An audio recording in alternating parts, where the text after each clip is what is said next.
This is Charleston's retirement coach, Brandon Bowen. Thanks for subscribing. Thanks for downloading. Most importantly, thanks for listening. This is Charleston's Retirement Coach Podcast with Brandon Bowen. It's all powered by Bowen Wealth. You can get more when you visit bowenwealth.com, and you can find that and all the information in the show notes. My name is Mark Owens. Now, let's get to the show. Fascinating study from Fox Business. It revealed that Americans rank not saving for retirement as their biggest regret. When you hear that, are you shaking your head going, I get it? Or are you saying, no, not so much? What say you?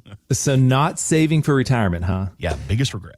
Yeah, I would say the people that we talk with on a day-to-day basis here in the office, it's 55 and up a lot of times. So they're not really saying, okay, I wish I saved, but maybe started saving sooner. Yeah. Even if you then unfold a $2 million portfolio in front of me, it's funny how that works out. But a lot of people kind of regret, man, I wish I would have gotten serious sooner. Mm-hmm.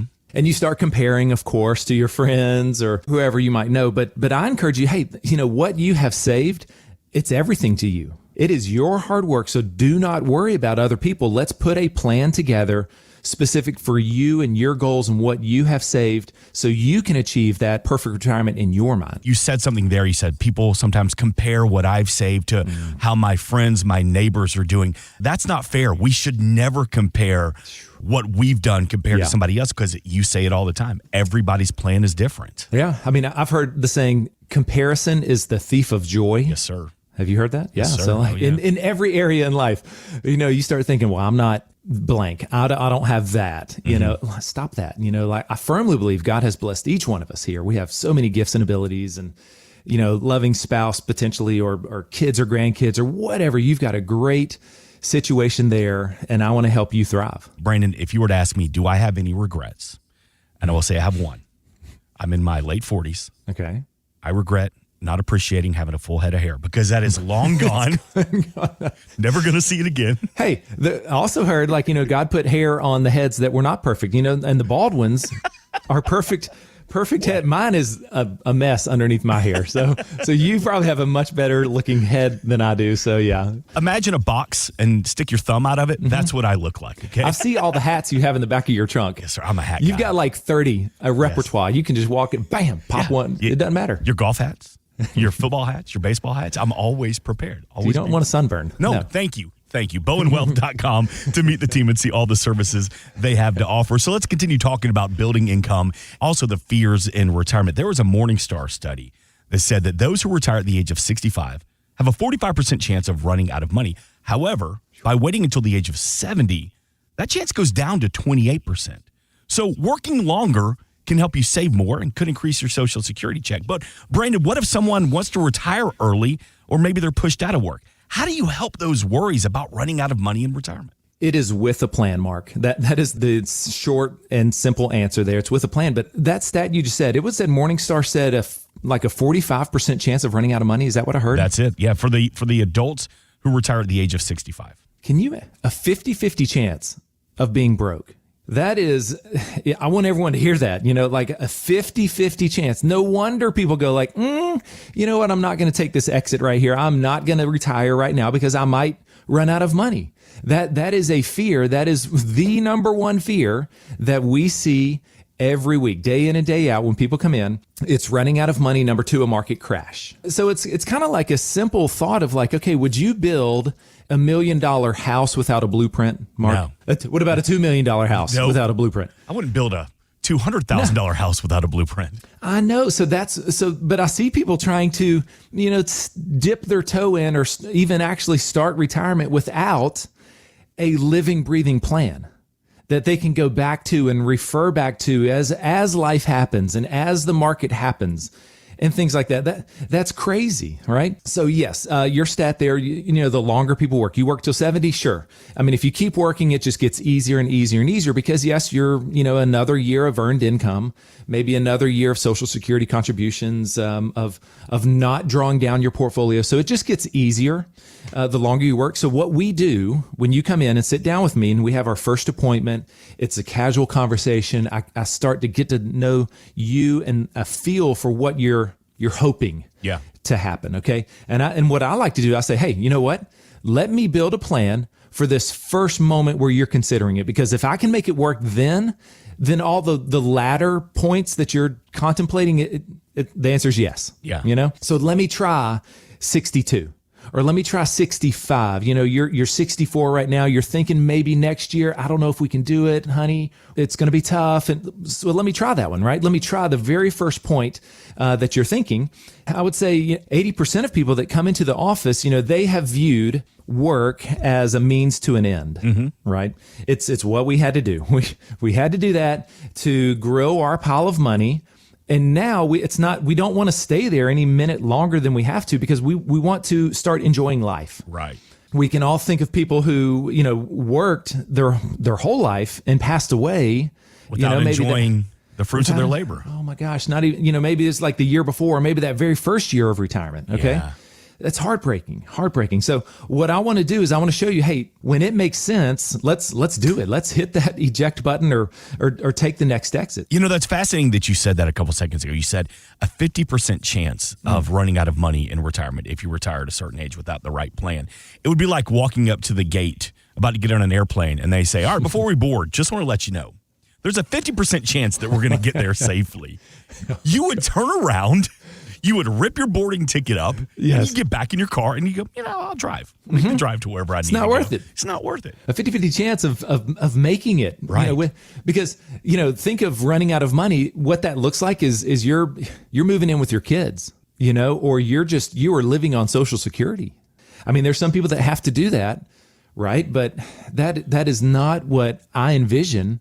For if you are my client, the plan that we put together, we're going to be planning on crashes. Let me give you a quick story here. I've got some clients from Mount Pleasant here. He was 68 when he came in. She was 65. They had saved $1.8 million. They had done a great job. They had saved 1.8, and they're still working. And I'm sitting here going, okay, they are either blowing a lot of money every month, or he's scared to retire. Yeah. I knew it. Right. So we started talking and he was like, yeah, Brandon, you know what? I'm trying to hit that $2 million mark. I think with 2 million, we will be good to go. And I was like, well, why are you still working? And I got real with him here, and she's being real quiet because I'm reading her too. But he goes, Brandon, the markets, I think they're about to crash. When these markets crash, that could cause me to run out of money. I clearly remember 2008. He said, yeah. And so all of these things, super concerned. And I said, how do you feel when you see these 2 and 3 week sell-offs in the market? You see Fox Business, CNBC, and it's red arrows, and it's like they're talking about all these bubbles popping and all this. And I said, how do you feel? And he's like, I have a tense, my chest compressed. I'm checking my balance. Yeah. It's like, I can't even function hardly. And I'm like, that is no way to. And so all he knows is I'm just going to keep working. I'm just going to keep working here, right? And so you listening, you might be in the same situation. You might have saved $1, $2, $3 million. I like to say you've won the game, but you're still going all in.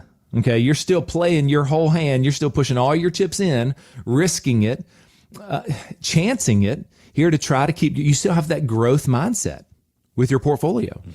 I guess, and one good thing is, he is clearly, this client here, he was clearly understanding sequence of return risk. And so what that is in our industry here, that is the order in which you make or lose some of your balance there, right? You make or lose money. That is the sequence of return, okay? And that is random. It's, we don't know. We've had a great 12-year run since '08, right? But that also says that, hey, we're kind of due for a sustained sell-off or a correction. That's why they call it a correction. Okay. So, these sequences of return, it doesn't really make that big of a difference while you're working. Okay. When you're not pulling any money out because, it goes down, you're contributing, you're buying stuff on sale. It's okay. Retirement is down the road, right? So it's not that big of a deal. Where it becomes a huge deal with massive implications is when you are pulling money out. Okay, when you have to pull money out for retirement, okay, and for that income stream. So now let's say we have a 20, 30, 40+% crash in the market, but you needed a 4 or 5% drawdown. Well, now that just turned into maybe a 10% draw. You're making huge withdrawals, and that's going to prevent it from coming back up. So that is the big problem. So what I want you to start thinking about, you listening, Mark, have you ever gone into like one of these We Buy Gold shops or pawn shops. Have you gone? Yeah. And so I imagine, because I've seen them on TV, they go in there and it's kind of like, hey, how much will you give me for this? Right? Yeah. You go into a pawn shop, you're like, you go to the dealer and you're like, okay, how much will you give me for this? Yeah. What I want you listening to think about is almost like, think of me as an income dealer. Okay. I am your income dealer. I want you to come in with your portfolio and go, hey, Brandon, how much income will you give me? How much, what is this worth? Right? You like that? So you come in and it's like, okay, I have 1.8. How much income is that worth? And I'll say, okay, great job. Number one. Number two, give me a week. Let's set up a second meeting and I will come back with a thoughtful, comprehensive, diversified income plan for you. And it happens almost every time, Mark. People are blown away at the amount of income we can generate. Right. Okay. When you take a look at this portfolio and take a look at those investments and you start swapping them out for things that are driven by income focused investments. And I'm talking, dividend portfolios, dividend stocks, maybe ETFs, some of the best annuities that are out there, bond funds, right? Things that are their goal is nice, steady income.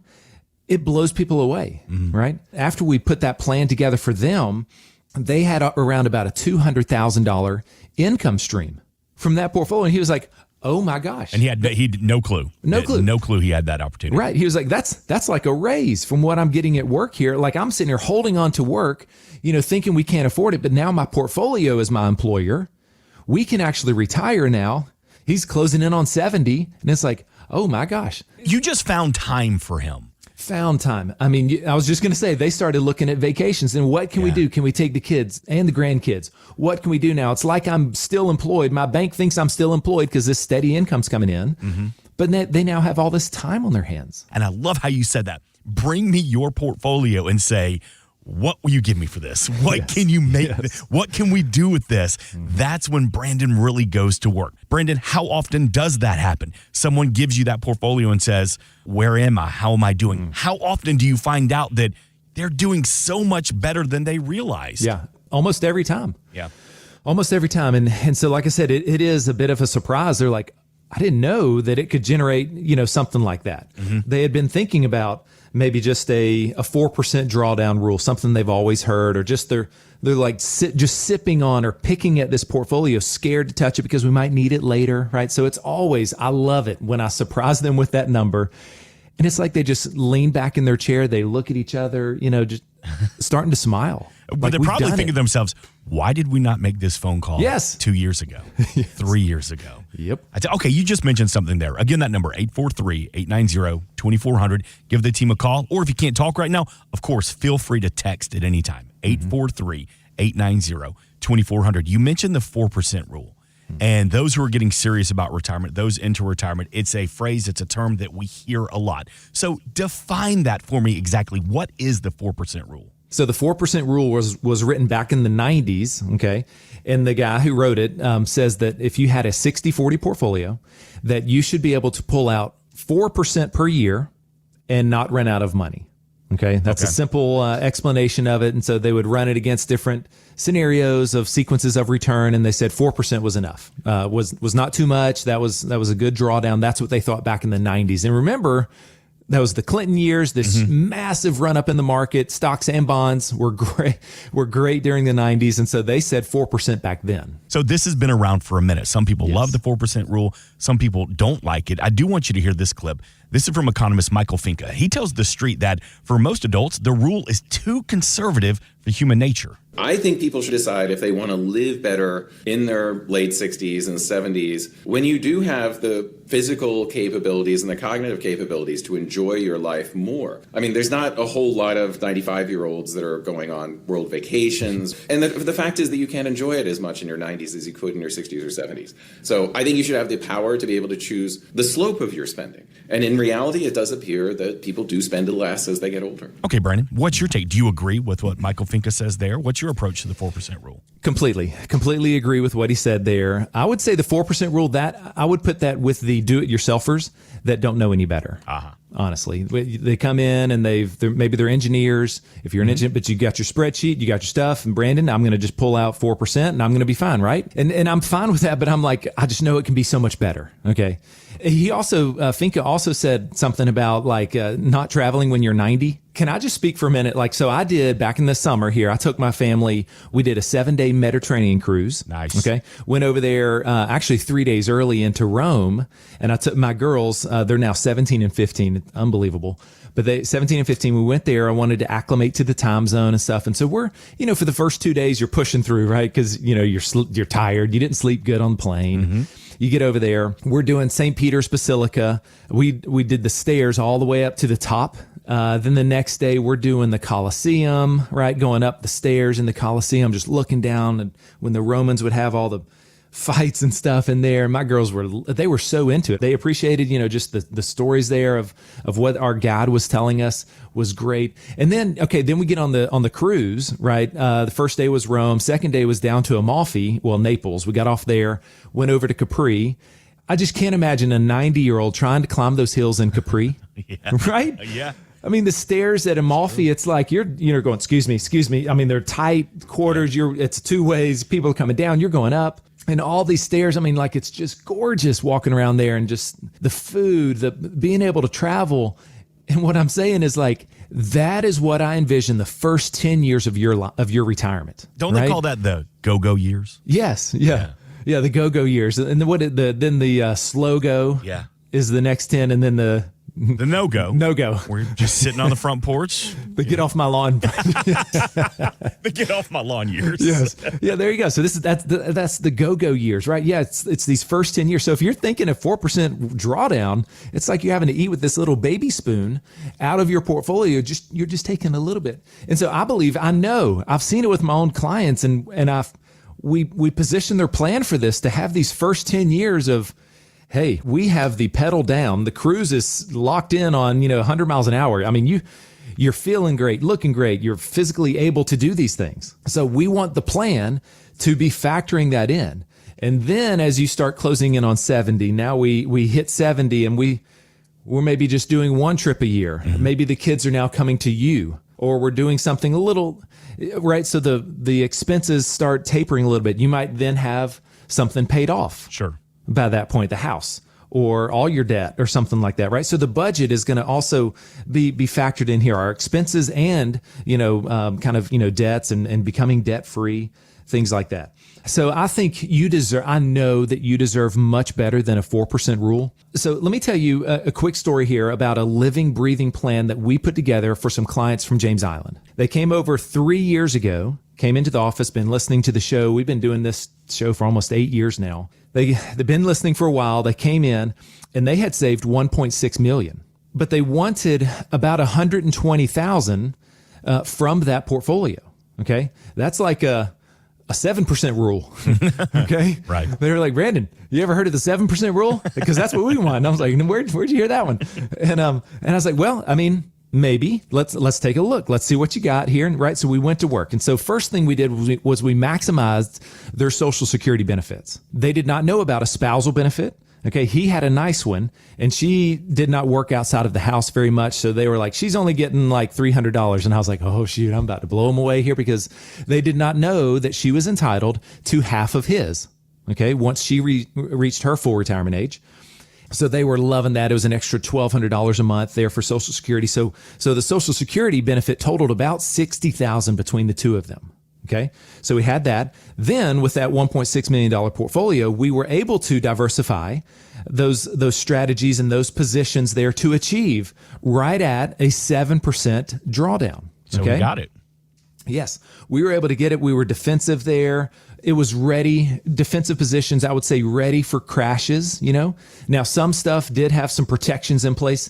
Other things were volatile or are volatile. So, but, you got to keep some money in the game, right? We've got to keep some money in the portfolio, in the market there. That's why I really, really like our market guard portfolios that give us indicators of when to hold, when to sell, when to re-enter. Right. If these portfolios don't like what's going on in the market, it can proactively start sitting some cash on the sidelines to maybe be better prepared for a potential sell-off, to maybe have some dry powder when it's a better time to get back in the market. So we have strategies for all kind of, whatever you want for your money there. So we were able to build a beautiful portfolio for them. And so that with this plan in place, that helped them achieve that confidence and peace of mind that they were missing. And it was all a result of that planning process. This is kind of a funny story to end on. So then they go do a trip. And so they finally did one of those Viking River cruises. Oh, yeah. Right? I'm not knocking on the Viking River cruises, but they went there and they came back and they said, Brandon, everyone was so old on this cruise.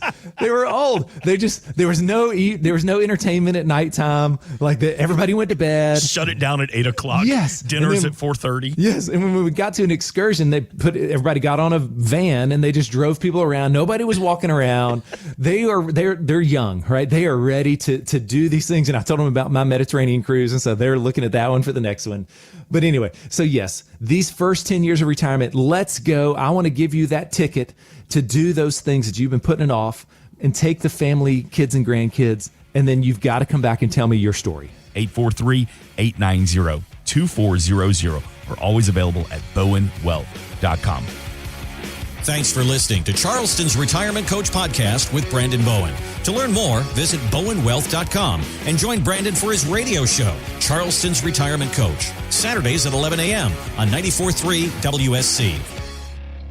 Financial professionals are not licensed in all 50 states. To find out if J. Brandon Bowen is licensed in your state, please call 843-203-2030. J. Brandon Bowen is an investment advisor representative of Bowen Wealth, LLC, a registered investment advisor. Exposure to ideas and financial vehicles discussed should not be considered investment advice or recommendation to buy or sell any financial vehicle. Past performance is not a guarantee of future results. Investments can fluctuate and when redeemed may be worth more or less than when originally invested. J. Brandon Bowen is not affiliated with nor endorsed by the Social Security Administration or any other government agency and does not provide legal or tax advice. Annuity guarantees rely solely on the financial strength and claims paying ability of the issuing insurance company. By contacting us, you may be provided with information about insurance and annuity products offered through Bowen Wealth, LLC, insurance licensed in South Carolina. Market Guard is a registered investment advisor with the SEC and provides model portfolios only to Impact Partnership Wealth. Market Guard makes no implied warranties or representations and is not liable for any data presented.